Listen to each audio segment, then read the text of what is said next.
Please don't spend too much money in January just to have fun. All right, so this morning we're going to look at Now Fund on Spotlights. We'll be talking about that.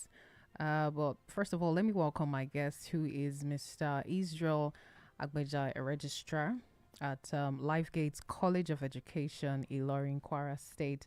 Good morning to you, Mr. Israel. Merry Christmas.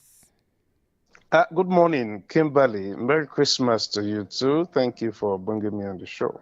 So, how is the Christmas going on at Ilorin? What's happening there? Are the clubs full?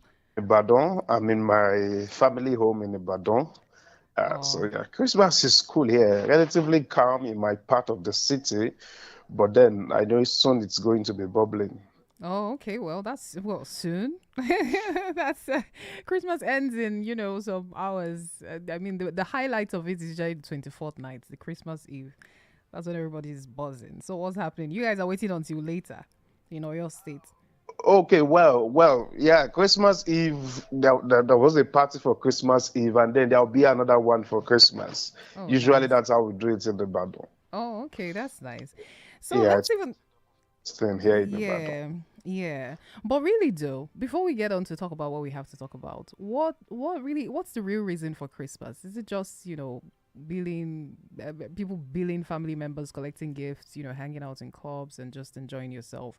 But because do you think it has changed over time? I don't, I don't know why you started with people billing family members, No, but that's the truth. A lot because of that's what many of us have experienced in a few days to Christmas. Well, billing family members, people coming together, celebrating, all are part of Christmas. But the yeah. real reason for Christmas is the fact that some 2,000 years ago, a child was born. Isaiah 9:6 said, For unto us a child is born, for unto us a son is given, and government shall be upon his shoulder, and he will be called Wonderful Counselor, Mighty God, Everlasting Father, Prince of Peace. Mm. So Jesus is a center of Christmas. So whatever celebration it is, billing, giving out money, eating, enjoying oneself, hanging out with friends and family, that doesn't have Jesus at the center of it, well, we might just be missing out the very core and the most important part of the Yeah. celebration. Yeah, you're right. Because as much as we like to copy a lot of things from the West, this Santa thing has taken over the whole idea of Christmas. Everyone just wants to, yes, it's a season to show love, but then the focus obviously has shifted to, oh, Santa. In Nigeria, we call it Father Christmas, but in the abroad it will be Santa Claus. But now, everyone now is focusing on Father Christmas and, oh, what are you getting me for Christmas? And just having fun, which is good. Like you said, it's also a time to, after the year's long walk, you would want to, just relax and enjoy yourself. But before we move on now, what do you think has changed over the years? Because growing up, there would be cinemas where you just go and watch Passion of Christ, that kind of thing. And then there are carol nights. Everybody's just, out there enjoying themselves. But now, what do you think has changed? Well, I think you've said it all pretty much. Back then, it was very obvious that Jesus is right at the center of Christmas. So many times than not, back then, everything we did when I was a child was revolving around Jesus, movies about Jesus, carol nights in churches, in schools, even on the streets, Kingdom Dance, yeah. in community centers, these big television screens, and everything is about the birth of Jesus. There is a hope for humanity. Life does not have to continue this way. Somebody has come to rescue you. And the partying, the eating, the hanging out with friends and family, the relatives coming to visit you, going to visit relatives, were just the periphery of Christmas back then. But I'll say that the celebration itself is overcrowding the very core reason for the season. For the season. Sorry, did you do Kingdom Dance at any point in school during Christmas? You said what? Did you ever do Kingdom Dance? Did you know Kingdom Dance? You didn't do Kingdom Dance. did not. Are you serious? I did not. Are you that serious? I, I did not. Okay. I did not. All right. So now let's move on to Nel Fund. I think that has been going on. The conversation has been going on online. The managing director, can you hear me? Am I audible enough? Your voice is not clear any longer. Okay.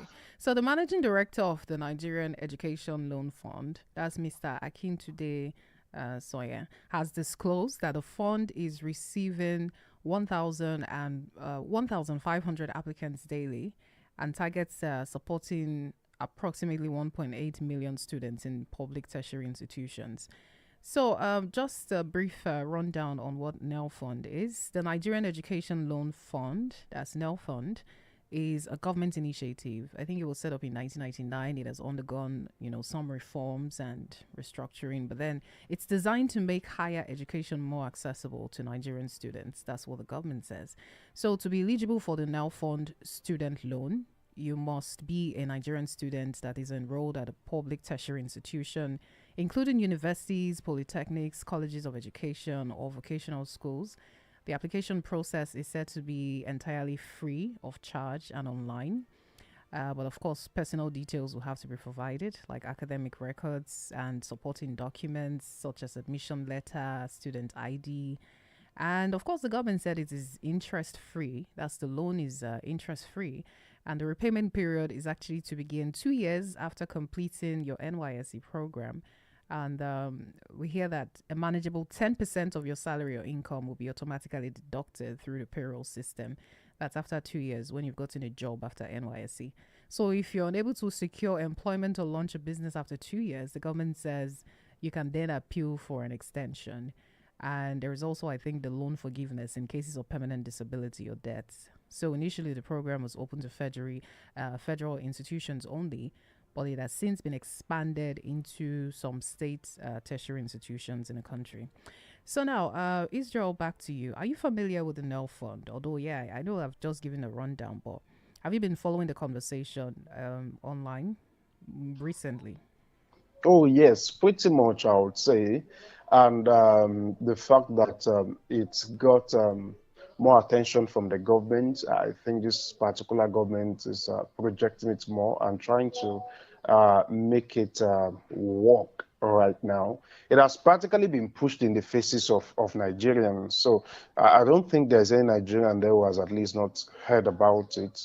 And for some of us in the education sector, yes, I would say that we are almost, if not really sufficiently briefed about it. We know quite well what the NELFON is all about. Mm.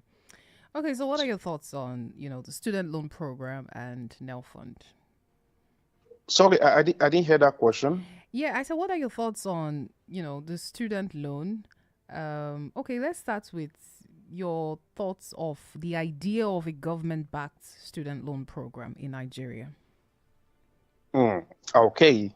I would say that for me, the program itself is a noble one, noble in the sense that so many people who have the potentials to go for higher education or should be in universities, polytechnics, and colleges of education, and who will in turn, come back to benefit the Nigerian education system, but who do not have the financial capacity, perhaps because the parents are poor or because the parents are no more, will be able to do this now that we have, the federal government trying to sponsor students or give scholarship, give students loan rather, to go into higher institution. It's a very good one. I would say that it is noble in itself.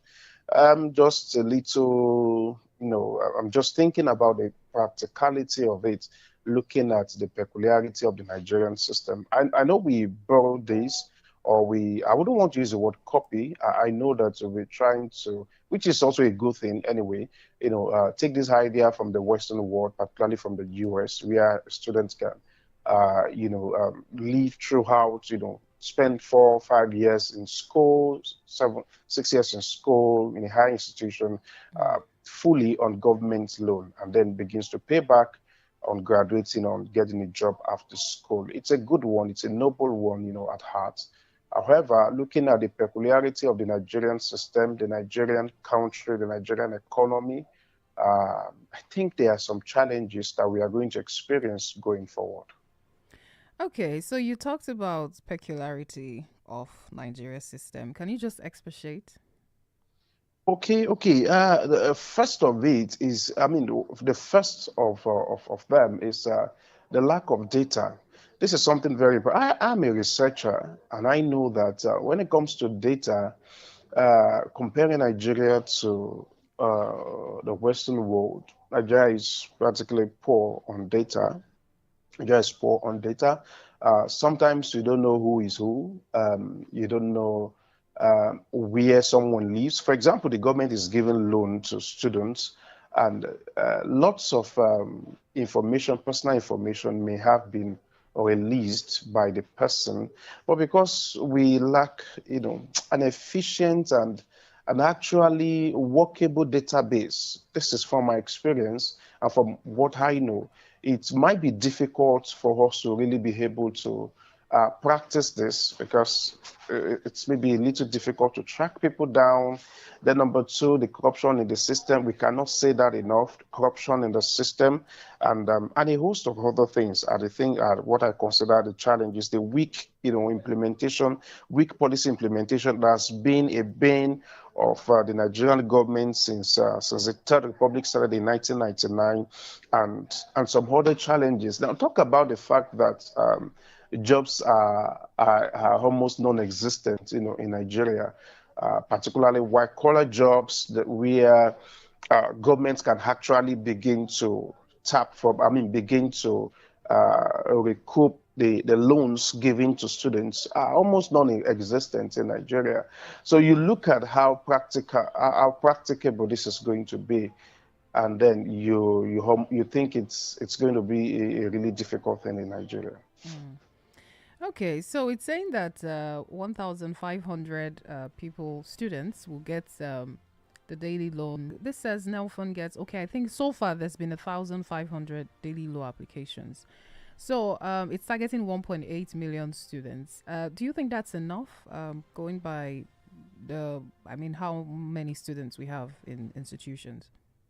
Well, I may not be able to speak categorically to that because, like I said, we do not have details are living below the poverty line, but then we do not know how many of these people are really desirous of higher education. That we do not have efficient data for that.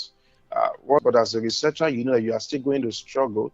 And perhaps you are still going to need to add one or two things together to present something that will be reasonable to a reader. Basically, we do not have, our data is not efficient. So I cannot speak categorically to whether the number of students who are willing to take on the loan and who the government is willing to sponsor is enough.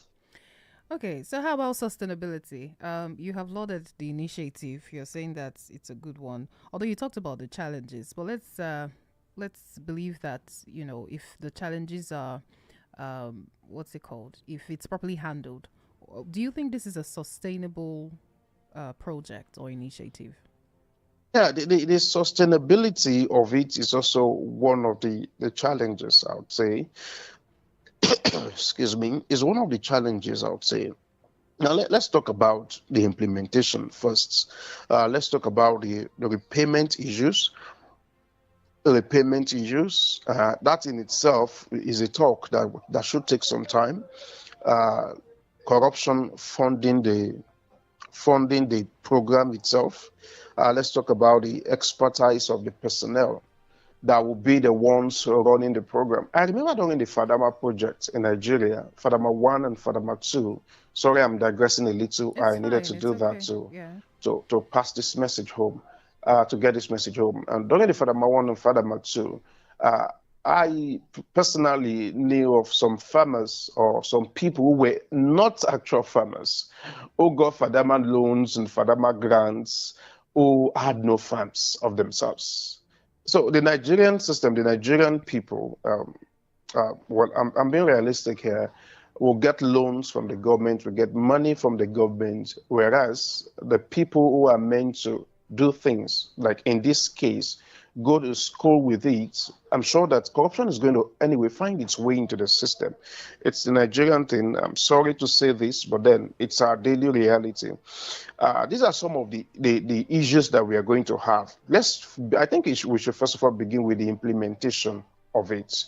How certain are we that the number of students that are being targeted by this fund will eventually get the loans? How certain are we that the loans will not be diverted to some other persons or to some other projects? How certain are we that the database will remain, until after 4 5 years when the repayment is going to begin? How certain are we that the government will continue to fund, this particular fund? Was it during the military regime of the head of state, the former head of state, Muhammadu Buhari, that Nigerians abroad who were enjoying scholarship? No, I think it was when Shagari came in, who were enjoying scholarship. The scholarship was cut off, and they were basically stranded there because the government refused to fund their scholarship. So, and it is Nigeria. Nigeria has not changed much since that time. So this is another challenge that I think that may affect the implementation of the program itself. Okay, so you talked about the implementation. How about sustainability? Do you have concerns about, how governance might just affect the sustainability of it? Yes. I believe that. Well, it can work. I'm not trying to be a prophet of doom here. It can work. However, it's going to depend on the government's ability to, or the government's will, because I believe the government has the ability, the government's will to address the systemic challenges within the education sector. If those challenges are not addressed, this is not going to be sustainable. It's not going to be workable. Now, I'm looking at, we've been talking about corruption in the system. We'll be talking about the money not getting to where it ought to get to. We'll be talking about a lack of efficient database. Until all these factors are dealt with, it will just be like you're building a very beautiful, fanciful house on a parcel of land without adequate preparation for foundation, and without doing enough environmental impact assessment. So that needs to be done, and that needs to be fixed first before we talk about the workability and sustainability of this particular program. So are you concerned that funding may just also affect sustainability? Because we've heard over time that there is no money, and that's, why part of the reason subsidy had to be removed. So do you think that funding, are you concerned about funding of the initiative, the project? Definitely, I am concerned about funding. However, I am not concerned about funding because there is no money in Nigeria.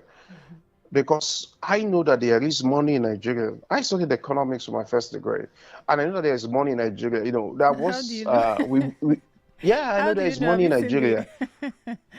Yeah, we used to say it back then that Nigeria is rich, but Nigerians are poor. It is still true. It was a slogan in class back then. Nigeria is rich, but Nigerians are poor. There is money in Nigeria. Is it I would not want to really? take us to, yeah, there Yeah, is. You is it said, really but, about being rich, or we have the potential to be rich? Which one of them? sorry, I did not hear that question well. I said, is it really about being rich or potentially rich?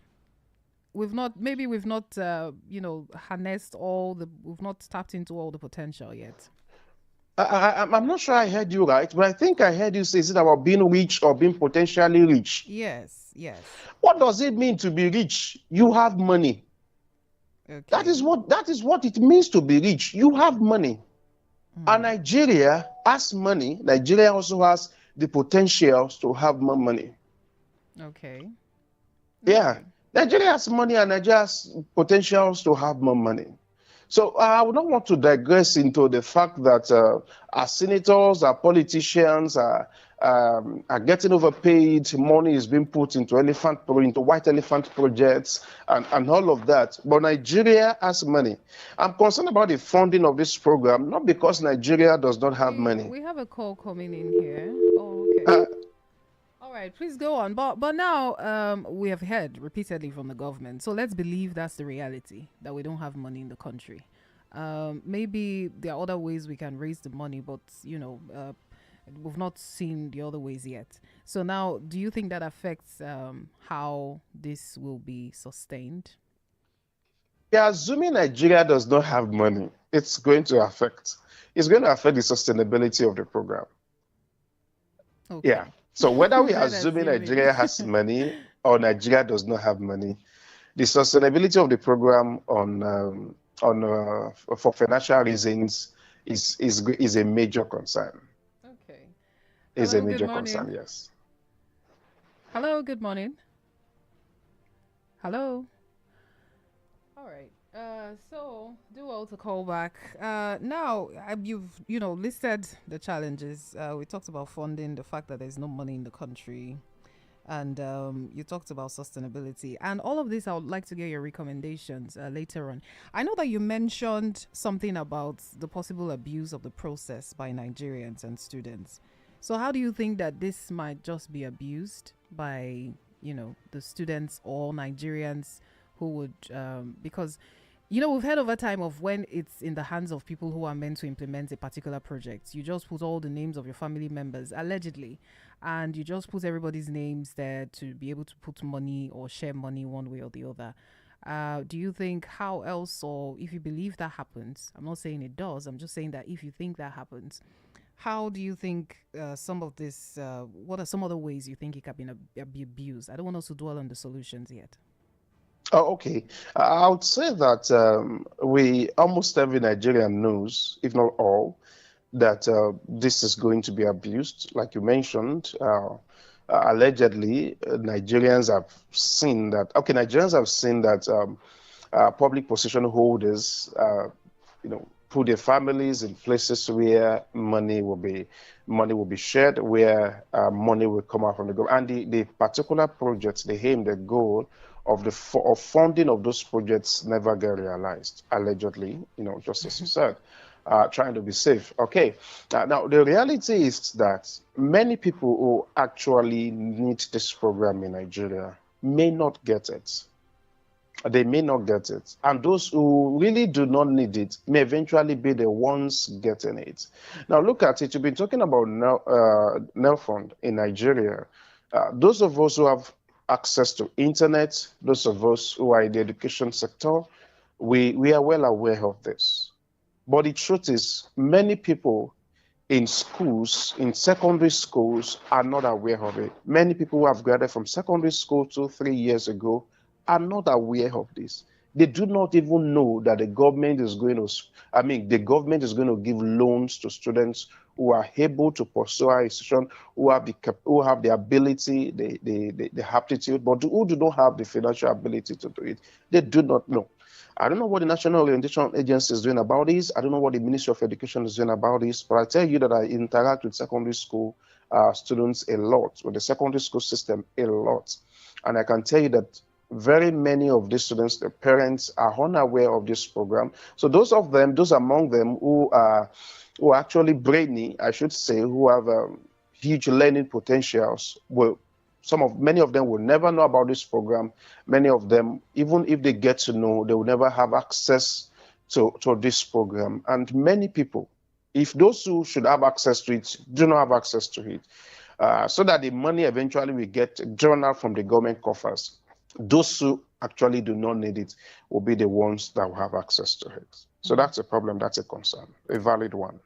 Okay, so now you mentioned the fact that there are some other, you talked about some issues in the education sector. So would you say this situation is like putting the cart before the horse? Do you think there are some things in the sector that should be sorted out first before the student loan program? Okay, let me rephrase. Do you think the timing of the loan program is right?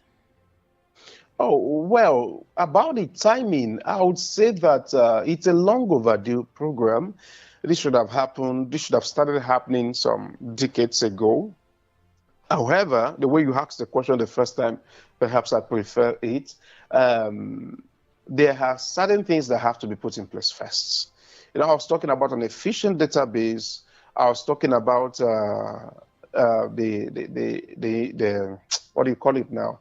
the implementation process, the fact that there's corruption in the system, the expertise of personnel, and some other issues like that that have to be that needed to be put that need to be put in place before the actual funding comes on.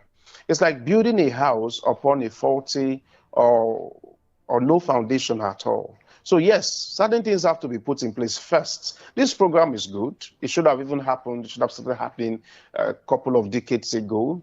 But then the reasons the program wouldn't have made sense 10, 20, 30 years ago is a reason the program is going to experience so much challenges even now. Okay, so I expected you to also bring up the issue of welfare of the workers, because we've heard of ASU strike over time, and I think conversations are still ongoing with the federal government as regards some of their demands. Hello, good morning. Hello, good morning. Okay, so you can call 0805 092 0927. That's 0805 092 0927 or 0705 890 4927. And you can send a WhatsApp message to 0705 6900927. Okay, so the issue with ASU, I think the non-academic staff union, I think they also recently went on a strike. They talked about the fact that they were discriminated against, that ASU was getting better treatments and they were not getting good treatments. Okay, so now do you all of these issues, do you think it's something that the government should resolve first before the loan program? Because if there are no lecturers to teach the students, would it be futile? Oh, definitely yes. Definitely yes. And it will almost never be that a time will come that there will not be lecturers to teach students. The question, however, will be the quality of the message the quality of the knowledge that is being passed across. And it still boils back to the unemployment situation in Nigeria. So I don't think there will ever be a time that won't have lecturers to teach in the universities. Yeah, but But as to I meant that to be that when they go on strike, who's teaching the students? It's not. you said what? I meant that to be that when they are on strike, who teaches the students then? It won't be the lizards in the school. Yes, I get it. I get it. And you're right, definitely. These are some of the issues that we talked about, that we spoke about earlier, Yeah. that need to be sorted out first. Laying, very good foundation before putting up structures on it. These are the things that need to be. This is one of the things that need to be put in place before putting forward NEL fund and then dishing money out to potential tertiary institution students when the tertiary institutions that they are going to learn is suffering from lack of availability of committed lecturers and also support staff. Okay. So you're a registrar at a college of education. What are some issues like you'd like to talk about because we don't hear much about the college. We've not heard them go on strike before, or we've not heard any particular demand, which is good. Or I don't know, do they have silent strikes? Well, I work in a private college of education, so Okay. we do not go on strike. Okay. Fine, we may have our internal issues with the management, with the ownership, but you hardly hear that we go on strike. We do not go on strike. Okay. About colleges of education that are not private, most of them belong to the state governments. And if you are conversant with labor unions and state government and the fact that many things have been politicized, you realize that in some cases, yes, the state governments are doing well, and the lecturers or the support staff, other members of staff in colleges of education do not need to go on strike. In cases where they are not being treated right, there are some states in Nigeria where workers workers do not get paid until months later. Kogi is a prime example.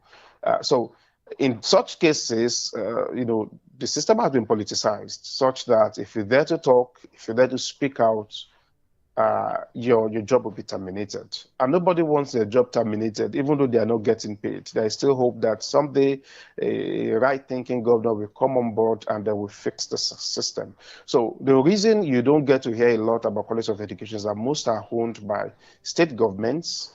And I don't know, maybe I should just say that many of these state governments have they are doing well. Some of them are doing well, while others have this course of education, the management right in the pocket of the state government.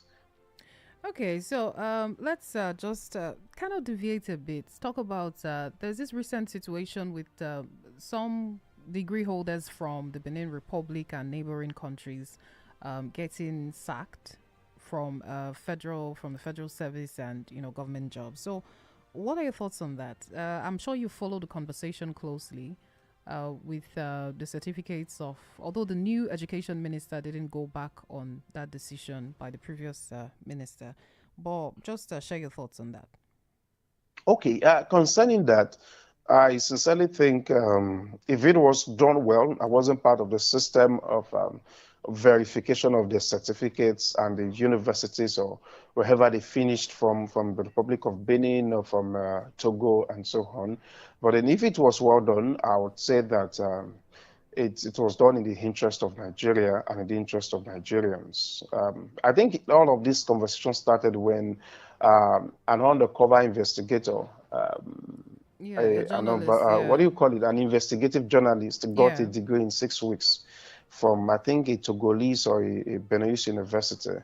So this is good for Nigeria. It is good for Nigeria because if we put people who do not have the technical know-how in government positions, these people might, you just don't know. They might rise, they might be able to play their game in the system, and they might rise up to the point where they are contributing to making of policies. We have enough problems in Nigeria than putting people who practically lack the technical know-how to rise to that position and making and contributing to the making of policies.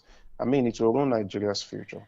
So I think it's a good step in the right direction. Okay, but we've also heard of cases of forged certificates from Nigerian universities itself. How do you think some of these, issues can be checked? How do you think the sector, issues like that can be tightened within the sector so we don't have, because now I've even seen somebody showed me once a fake certificate from a federal university that was even stamped. The person didn't go to school, but then the person, it was stamped and the person was using it to, look for jobs. I think the only problem was, oh, he couldn't go for NYSC with that particular certificate. But that's saying that we have situations like that, even with private universities here. So how do you think that that can be checked in the sector? For me, some of these things get me really hungry, really, really hungry. People should be prosecuted for this. People should not only be sacked, from government jobs or from private jobs. People should also be prosecuted for this. I was talking the other time. I mentioned the lack of database, an efficient database. I was watching a documentary recently about a principal in a high school in the United States of America who went through the process of interview and eventually she beat so many qualified candidates, and then she became the principal of the school. But on the first day that students entered the office, they discovered that the diploma she displayed on her wall was indeed fake. This happens everywhere. This happens everywhere.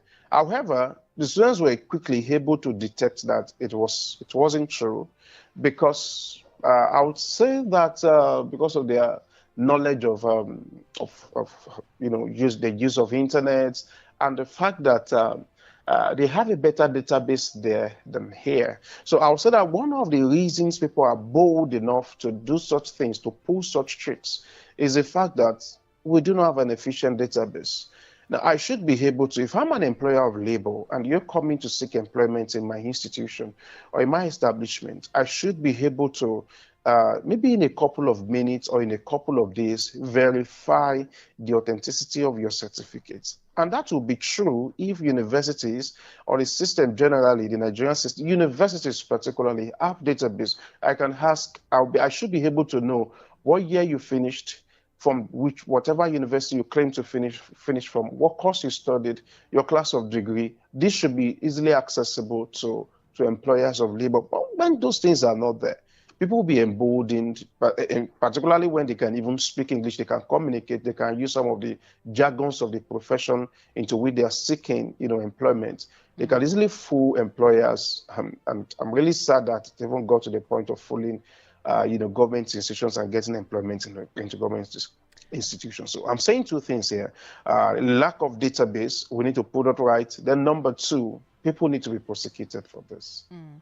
Okay, so still talking about NELFund now. Do you think the eligibility criteria for the student loan are fair and accessible to all Nigerian students?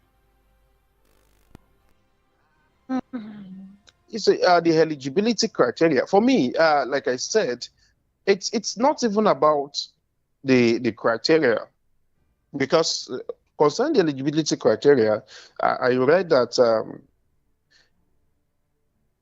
family income, for you to be able to access the loan, your family income must be high to a certain extent, so that you'll be able to pay. There is a threshold for eligibility. And the thing is, it will definitely exclude some persons who are actually meant to benefit from the program. Threshold? So I think it is something that still needs to be looked into and revised. Is it a statement of account? Are they asking for statement of account? Oh, I do not have that particular information, but I just read through. They won't ask for statement of account. You impute your statement of account. I mean, you impute your family income. Yeah, and that still goes back to a lack of database. You impute your family account. You impute your family income. If you want to be honest about this, truth is, if everybody wants to be honest about it, people who should get the loan will not get the loan. But I didn't see that in the criteria when I read it out at the start of the program. I think it just talks about statements of purpose, what's it called, your results, I think your ID card. But maybe that's not, maybe that didn't come out in the, what's it called? Maybe we don't see that in the papers. Maybe as you apply, but we hear that application is actually free. Application is free. I was even talking about the accessibility that time. But I should address the eligibility first. Now, as you are applying, I did not put any effort to apply. I don't have anyone around me who might want to apply, so I did not really go into that. But then as you are applying for things like these, scholarships, loans, a general thing is that your income level, the family income level, is going to be hacked.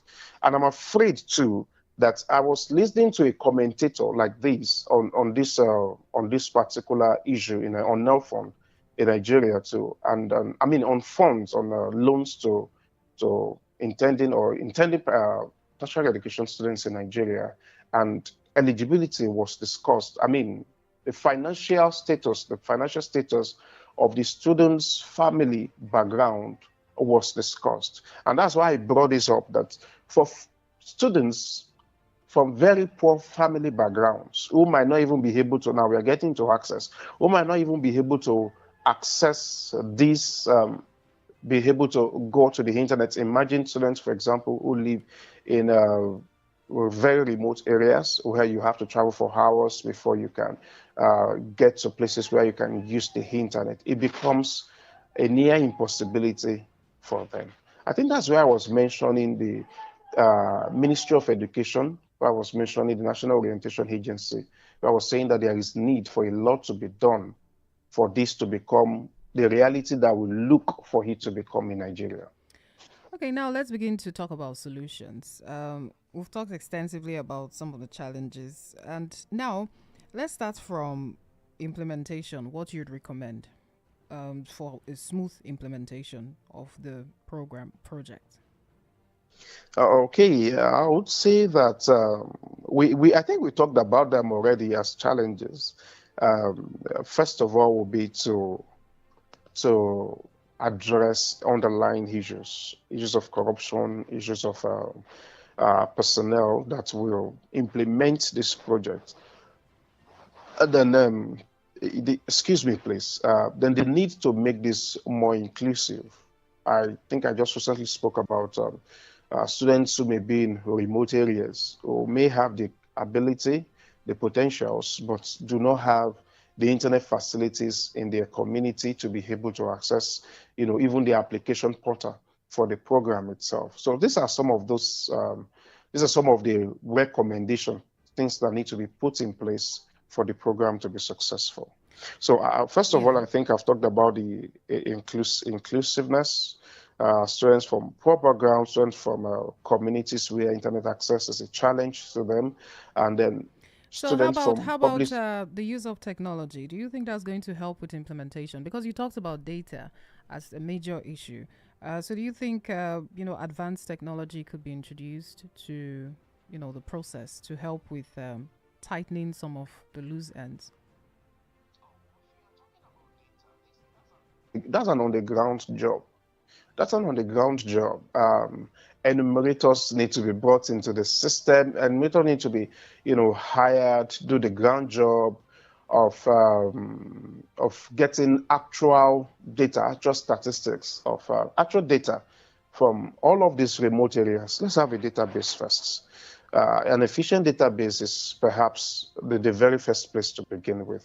And then that's when we can then bring in advanced technology to help tighten loose ends and ensure that minimal corruption, I know there will still be, will be able to be perpetrated in the process of disbursing loans to students. Okay, so how about funding? How do you suggest that? Because as it is now, we don't have money. So how do you suggest that? Do you recommend more borrowing, or are there other ways that you think the government can go around funding the program? I think you and I are on different pages, uh, on whether Nigeria has money or No, Nigeria does not have we don't money. have money. That's what that's what no, that's the reality. That's what we are told. I And know the question will be, where am I getting my home facts from? Now, you exactly. see, okay, you see, in a family, let's take a household, for example. A household as an economic unit. Now, let's say the household intends to maybe build a house or buy a car. You see, as a wise man in the house and a wise woman, the man and the woman of the house, they may need to sit down and cut their excesses. Okay, we go for weekend trips, we go for family trips every month. We may need to reduce it to maybe just twice in a year if we're going to achieve what we want to achieve in the next 4 years. There's some expenses that we make, there are some donations that we make. There are areas that we channel our funds into that we may need to cut down on them if we are going to realize or achieve this in the next 4 or 5 years or whatever, whenever it is they want to either get a car or put up a family business or build a new home or whatsoever it is. So in that case of that family, the challenge is not money per se. The challenge is reordering, how the expenses are made. So for the Nigerian system, so I'm not saying that money is flowing, just anyhow in the Nigerian system or that the government has money flowing. I'm saying that there is how do I put it, a little shake up that we need to do. And then we'll see that money is flowing into projects, into channels, into sustaining political offices that we do not actually need in Nigeria. Mm. All right, so you're saying that we should shake things up, look inward, and see how money can come out for the program, right? Yes, yes. Okay, now let's talk about the role of Nigerians in ensuring a smooth implementation of this program. What role do Nigerians ourselves have to play? We're talking about the lecturers, the families, the non-academic staff, everyone that is going to be involved in the program, even the students applying. What is the role of Nigerians in this? The first one is holding everybody involved in the program accountable. Holding everybody involved in the program accountable. For example, let's begin with this. Let's say eventually a certain number of students are granted the loans. We need to know those students who were granted the loans. We need to know their names. We need to see their faces. We need to, we may not put their phone numbers out there, but we need to know which school they graduated from. And then people should be able to trace that the people who actually received the loans are actual people, not fictitious people. You understand what I'm trying to say now? Now, we need to know the people that are in charge of the program. Who are those people doing what is the process of selection? What is the criteria for eventual selection? I remember a couple of years ago, a student made an application to Obafemi Awolowo University to study medicine. And I think she got maybe 318 or 316 or something. And she was not given admission to study medicine. And there was an outcry on social media that, oh, the admission system in the university was corrupted and all of that. And OAU came out to defend their claims, bringing out many students who got as good as 318 or 320 is in JAMB. OAU brought out their evidence that there were many more students who got more than that scores and who may not be able to gain admission to study medicine in that university. Now, that's accountability. And I think that is one thing we also need to do. I mean, that's one thing Nigerians need to do. We need to hold everyone involved in the program accountable. How did you select those people who you are selecting for, to benefit from the loans? How did you get about this number? And then we need to basically hold everyone in it accountable, including ourselves, right? Including ourselves, of course, including ourselves. Let's wrap it up with this message. It came in. It says, Merry Christmas to you and to Nigerians. May the joy of the season resonate in our lives. Let Mr. President pray for me and give us good economic policies to cushion our pain, so we stop tagging him T-Pain. For all those unable to afford Christmas chicken, there's always momo and fish. What's important is that in these trying times, we're still alive. That's chicken from Akute. But now, I think I agree with that. If you can't afford chicken, buy fish. Even fish now is expensive. Like, I don't think there's a cheap option. Momo is the cheapest option. As long as you're eating something, right? As long as there's something in the food. Is it not enough to be thankful for? Or you buy the kpala fish. I think there are other types of, there are other options. So what would be your final words as regards the Christmas celebration and, the Now Fund and to Nigerians generally on the program? Oh, I would want to say my final word on Christmas celebration was sent in a couple of minutes ago in that message that you read just now. May the reason for the season, resonate in our lives. May people come to the actual reason for Christmas. Yeah. That's when the celebration itself will carry, much meaning beyond the hanging out and, drinking and all of that. And concerning the fund, I just pray that the government will put the basics in place first, the foundations in place first before putting up the structure of student loans. All right. On Nigeria. Though noble, the reality on ground may mess up the intention of the government. Okay, thank you very much. Thank you. Merry Christmas. Enjoy your Christmas. Eat your chicken and have fun. Thank you very much. Merry Christmas to you too. All right, that's it on Spotlight. Merry Christmas. Have fun. Stay safe. Be kind. Spread love. And enjoy your day. 82.7 FM feels like family.